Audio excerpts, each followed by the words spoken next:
Évangile selon Matthieu, chapitre 3. En ce temps-là parut Jean-Baptiste prêchant dans le désert de Judée. Il disait : Repentez-vous, car le royaume des cieux est proche. Jean est celui qui avait été annoncé par Ésaïe le prophète lorsqu'il dit : C'est ici la voix de celui qui crie dans le désert. Préparez le chemin du Seigneur. Aplanissez ses sentiers. Jean avait un vêtement de poil de chameau et une ceinture de cuir autour des reins. Il se nourrissait de sauterelles et de miel sauvage. Les habitants de Jérusalem, de toute la Judée et de tout le pays des environs du Jourdain se rendaient auprès de lui, et confessant leurs péchés, ils se faisaient baptiser par lui dans le fleuve du Jourdain.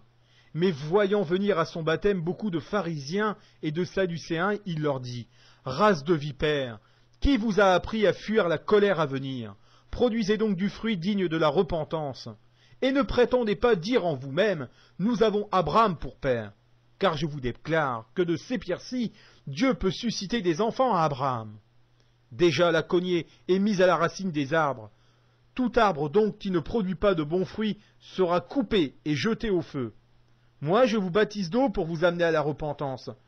Mais celui qui vient après moi est plus puissant que moi, et je ne suis pas digne de porter ses souliers. Lui, il vous baptisera du Saint-Esprit et de feu. Il a son vanne à la main, il nettoiera son aire, et il amassera son blé dans le grenier, mais il brûlera la paille dans un feu qui ne s'éteint point. Alors Jésus vint de la Galilée au Jourdain vers Jean pour être baptisé par lui. Mais Jean s'y opposait en disant : C'est moi qui ai besoin d'être baptisé par toi. Et tu viens à moi ? Jésus lui répondit : Laisse faire maintenant, car il est convenable que nous accomplissions ainsi tout ce qui est juste. Et Jean ne lui résista plus. Dès que Jésus eut été baptisé, il sortit de l'eau. Et voici, les cieux s'ouvrirent, et il vit l'Esprit de Dieu descendre comme une colombe et venir sur lui. Et voici, une voix fit entendre des cieux ces paroles : Celui-ci est mon Fils bien-aimé, en qui j'ai mis toute mon affection.